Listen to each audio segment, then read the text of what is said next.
Hi, everyone. Welcome back to Womansplain. Today, we are discussing a topic near and dear to our hearts. Also been very hot in the news lately. Yeah, very and it's, topical. Fertility, and specifically fertility treatments from both the perspective of sort of general market growth as well as investment. Yeah, so we'll touch on a couple of fertility startups and just how femtech now is a growing market, especially for venture capital and growth equity and PE as well. We'll mention some examples, talk about, egg freezing, IVF, and women in the workplace, and we'll end there. Yeah, absolutely. I think let's start with the growing popularity of egg freezing. So fertility clinics like Spring Fertility are seeing a huge uptick in demand. In 2023, nearly 30,000 cycles of egg freezing were reported, and then now which is a 300% increase from 2015. Yeah. Which is crazy. That's huge. And I know maybe like 20, 30 years ago, the average age to freeze eggs was 39, and now it's around 30. So there's definitely a lot more demand for the product. Yeah. And I think a lot of these new companies are increasing the access and then actually doing the supply too at like Spring. Yeah, absolutely. And corporate benefits have played a huge role in that trend. So companies like Amazon, Forbes, and Starbucks now offer fertility benefits. It's great. Which is awesome, including egg freezing as part of their packages. That's also a huge reason for the age going down. Yeah. Because I think women see it as like, well, like I work at this company, it's literally free. Like, what is the downside of me potentially having frozen, like to freeze my eggs? Because it's hugely expensive. It's somewhere between $10,000 to $20,000. Very expensive out of pocket. To do it, which is just unaffordable for most people generally, but certainly people in their 20s. Right. So Exactly. having like a company like providing that, and then even if you do leave the company, you do have to pay for just like the eggs, like the frozen eggs generally to be maintained, but it's only about $500 a year, so that's a pretty cheap cost, even if you're like, you pay out of pocket in 5 years when you leave. But generally having and also just like the access to and the number of clinics that have occurred, like Spring and Maven, that have popped up everywhere, especially in urban centers, have been a huge part of that. But generally too, 5 years ago, only 5% of employers covered any fertility benefits, and now 1 in 5 employers cover fertility benefits, including egg freezing. And they have, on average, doubled the number of rounds of IVF that they cover.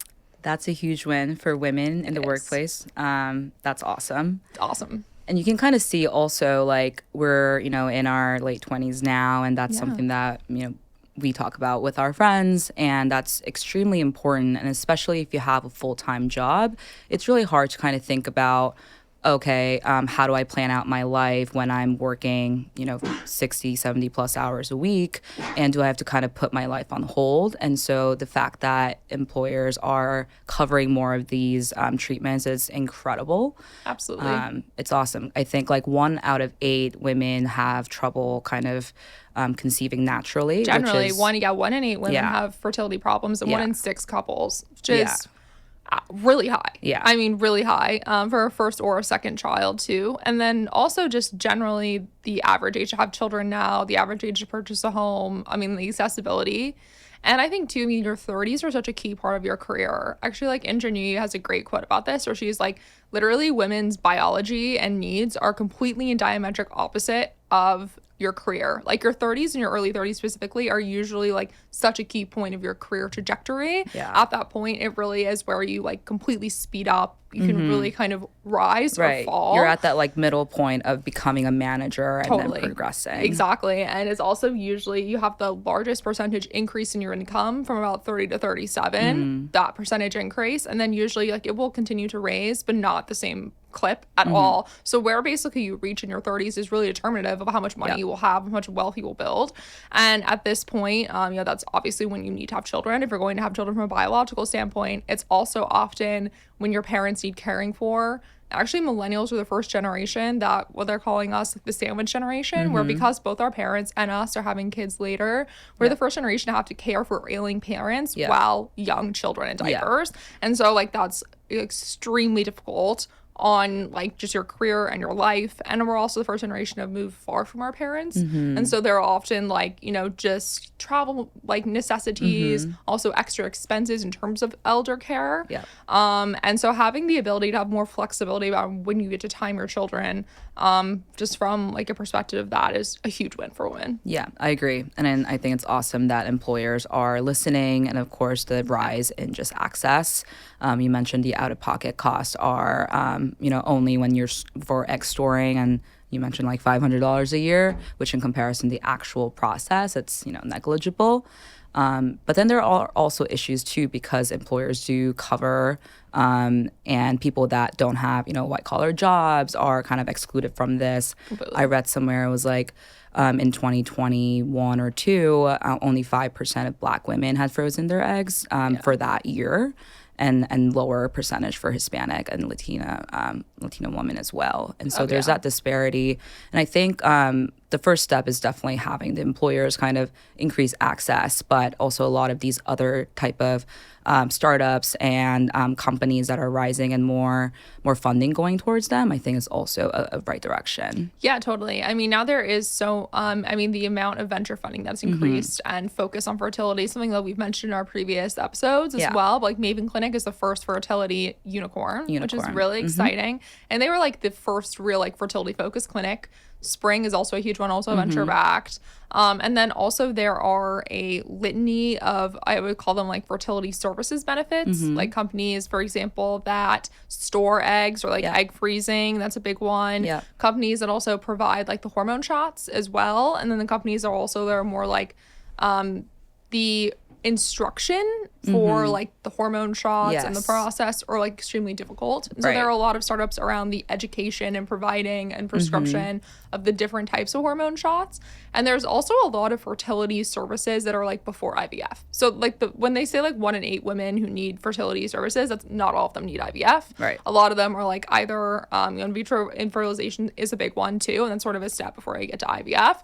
But there's also things like women who have to take like an estrogen shot because they don't ovulate on time, things like that, or like they have to take like a pill to time the amount of pregnancy, but it's more of like an issue with their hormone levels than it is their physical body. Yeah. And there's a lot of it in between that as well, which is good to know, honestly. And obviously wasn't available like even 10 or 20 years ago. And so there are a lot of companies within that phase too, which is really interesting. The market is huge. I think 10 years ago, the market was $6 billion, and they're projecting by 2020, what year are we at? 2028, it would double at like 17 or 18 billion. That's wild. Which is a big market that a lot of investors are looking into. As you mentioned, Maven, that was kind of like the first unicorn. They offer a lot of different services beyond just egg freezing and IVF. And I read recently that they actually just got new funding, Series F. Wow. 125 million, and they are led by like Sequoia, General Catalyst, etc. And one new department that they have is focused on menopause and midlife. Really? And they've seen 400% increase in just like the participation and the usage of that. So I think that's also something that's super interesting that obviously I don't ever really think about, but that's a huge market that's really untapped. It is a huge market. Yeah. And it's also, women live so much longer than men also, and like generally, and our lifespans have expanded so much. So they say like Generation Alpha, which is one before like the current generation, basically the one after Gen Z, they will live until like they're 85. Like their average life expectancy will be like 85. And now it's like what, and right now it 70 says 73 or something. And for women it'll probably be longer. And so like, and most women go into menopause around 55. So it's like 40 years of postmenopausal life. And really before really recently, like menopausal care was effectively none. And it was more like just like hormone patches and shots. And vast majority of women actually can't take because there are so many side effects, like migraines or debilitating. If you have any risk of cancer in your family, which like, is that everyone? I feel like everyone has risk of cancer. I mean, or like can't, right? Like you, like it's dangerous to take sometimes because of like the hormonal imbalance. And also Medicare and Medicaid often don't cover it. And so if you, especially the elderly, like if their insurance isn't covering it and they're on a fixed income, a lot of times don't have access to it. And so I think there's going to be expansion within what like Medicaid and Medicare will cover too within that, which is good. So I think a lot of the reasons, I mean, there's a lot of reasons that fertility care is increased in terms of employee or benefit, but a lot of it too is just like there's increased access and demand. So if there's no demand for something, like an employer's not going to pay for it. But if there's increased access and demand for fertility care and it makes sense to them, then they will. So sorry, excuse me. So I love to see that, honestly. And I also think, you know, because we're living so much longer, we're going to end up working longer too. Yeah. So just from like a necessity perspective. Yeah. And like, honestly, like especially if our retirement age, I mean, increases from what, like 65 to 75, something like that, which does not seem unreasonable. That will be 20 years of women working in a postmenopausal world. And like, that's really difficult on your body to be able to manage that. And especially when you're very senior in your career. So like, I love the fact that we are now looking at like women's hormones and bodies, like just differently than men's, because they're so much more complicated. Yeah. So, and we've seen a rise of just femtech focused VC funds as well. Oh yeah. I think that's awesome. Which is awesome. And yeah, I know BBG Partners, who like specifically do like female and minority owned, they're like on their third round, they just raised it, which is really exciting, and closed that. And there's also actually like Ariel Investments there, that like huge asset manager just raised a new specific fund for like black owned like venture funds, which was basically good, like venture companies and black women. So it's really good. It's like $1 billion fund. Right. Awesome. So we love that. Yeah. But yeah, and then I think just kind of going through it too, kind of going through the life cycle. We're also, you know, just discussing sort of, since now employers are supporting fertility, I think just like how are they going to support mothers in the workplace? Yes. And, you know, like the return to the workplace too, since there's so much more support in fertility care, there probably will be a larger amount of women who do continue to work and have kids because they're able to. Yeah. And a report by the Female Lead sort of highlights how difficult like this transition can be though. So many women face bias, such as the assumption that motherhood will diminish their professional ambitions, as well as difficulty sort of transitioning to more of a flexible work environment, as well as, you know, bias against them for taking their full maternity leave even. Yeah, I mean, let's talk about this and like just what we're seeing currently in financial services. Yeah. I think a lot of mothers, when they do come back, especially if you're working in a high demanding finance job and you're in the office 5 days a week, there's really no flexibility in terms of work from home. And I think a lot of the times you can kind of work through that and get past it, but there's a certain point where you just can't. And I've seen like a lot of women kind of leave the industry at this kind of level right after their first child or second child, just because it's physically impossible with the number of hours in a day.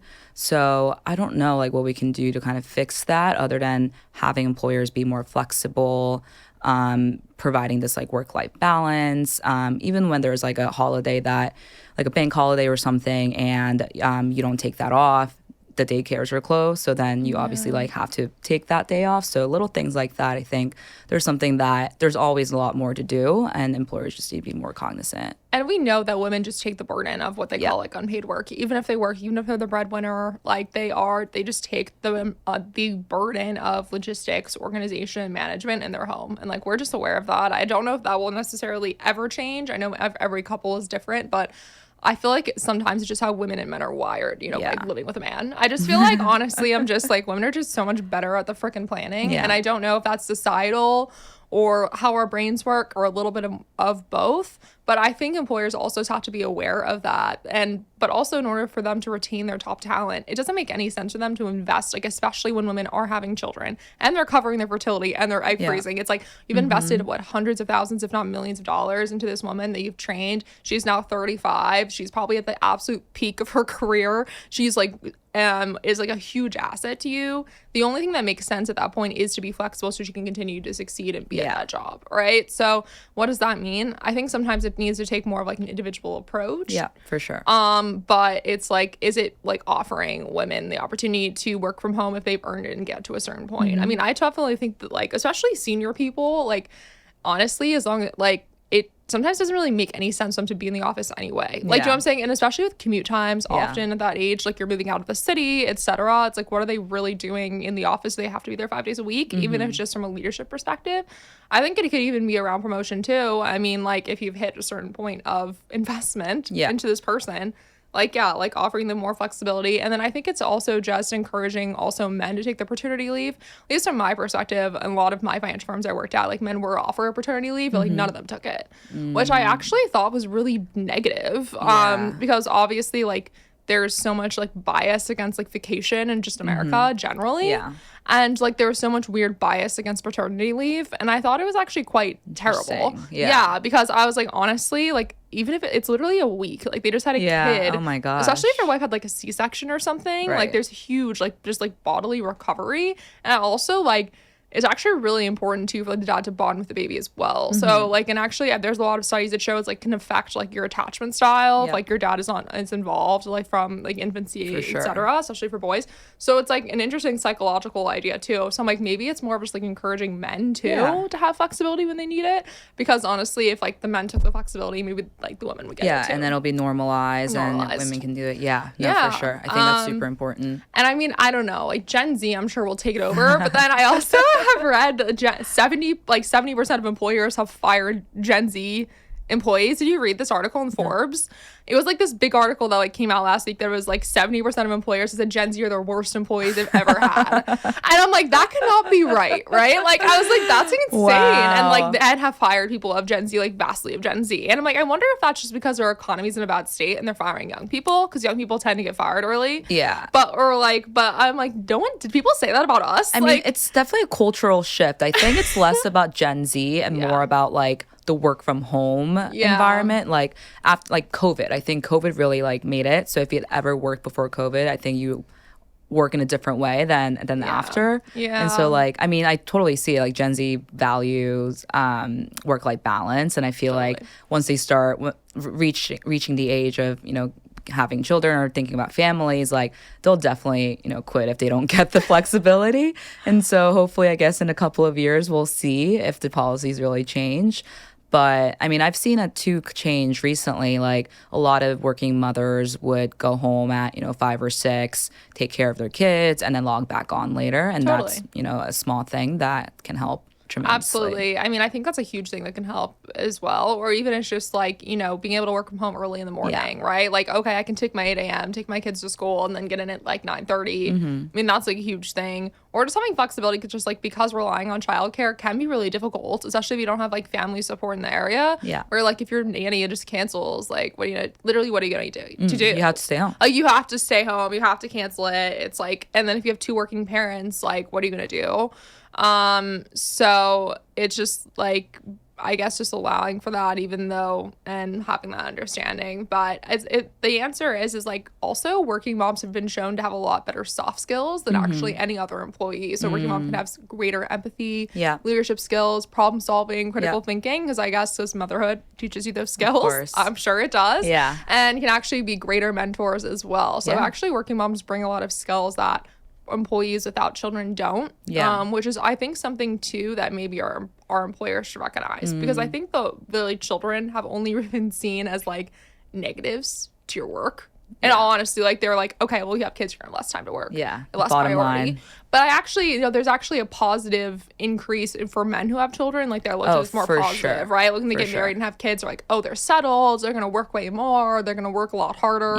Versus women have empathy, but like women have the same thing, right? Like they're gonna have like greater motivation to like get promoted and get a raise, right? They're gonna have greater motivation to stay at an employer that, you know, looks at them highly instead of looking at another job. They're gonna have greater, you know, like want for security as well. And so maybe it's sort of transitioning the fact that with men have this positivity bias, then women should too.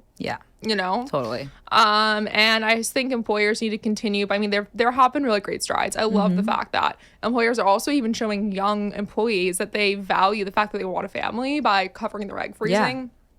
It's lovely. It honestly really is. It's like, it's a really good message. And it's a really good message to show too that like if women, had to put off children, which then is probably in the driver of the higher fertility rates due to the economy and them wanting to succeed, that they're be able to support it to have later in life. So yeah, it's a great thing. it's definitely a win. And I think tying back to venture and I guess PE, there's a lot of room for new type of products that isn't just specifically egg freezing and IVF that we talked about, but more like ancillary products, focus on like the mental side of things. So it's also an untapped market. If anyone here is trying to start a company, this is definitely a space that you should look into. Yeah, absolutely. I mean, it's only growing. Yeah. It's only growing. It's only expanding. And I think women are just more and more aware of it as well. Yeah. And also, not just like obviously heterosexual, like homosexual couples, it's obviously growing as well. So obviously just like huge increase in the number of homosexual couples who are having children, who want children at an earlier phase, and sort of those services and expansion too. Yeah, so it's a huge part of life that no one really talks about, and I'm glad that people are talking about it now, especially with the election and everything. It's totally very sad, but topical. Yeah, I know. And like, I mean, I think definitely state by state, we have seen obviously just fears with reproductive rights in women's health care because, in like obviously the recent like Dobbs like Supreme Court decision just puts a lot of things like IVF under a microscope, and, fear. And I think having like that access to the companies that are still supporting it where they can, gives women a real sense of just psychological safety, despite sort of the risk that they're open to. And it just seems like, as a woman, it's like reproductive health is like your whole body health is what it seems like. We like, our hormones and everything are just so different than men. Yeah. And we create life, which is like pretty crazy. It's our bodies. We should have ownership. I know. But yeah, if anyone's listening, definitely take advantage of if your employer is offering that kind of service. And I think it's like thinking about it as more of like an insurance perspective. Like you don't know if you're going to use it and maybe you won't. But it's nice to just have if you are fortunate enough to be able to have that covered. I agree. And I just hope I just see more companies sort of expand their insurance benefits and expand their coverage so there can be greater access for more women, kind of in all economic stages. And I think generally, companies need to kind of just continue to push for broader policies, continue to push for more flexibility, and to support women's choices, and just supporting women's reproductive rights and health. And, it's more just like, supporting your employees. It's supporting really just like the health of your company, because if you're able to support your high performers, support your investment in your high performers at the peak of their career, like they will only be more loyal to you and only perform better. So. Yeah, agreed. Awesome. Well, thanks so much for listening, guys. And, as always, email us at womansplainpod1@gmail.com or hit us up on Instagram or TikTok if you have any questions. Great. Thanks for listening. Thanks. Bye. Bye.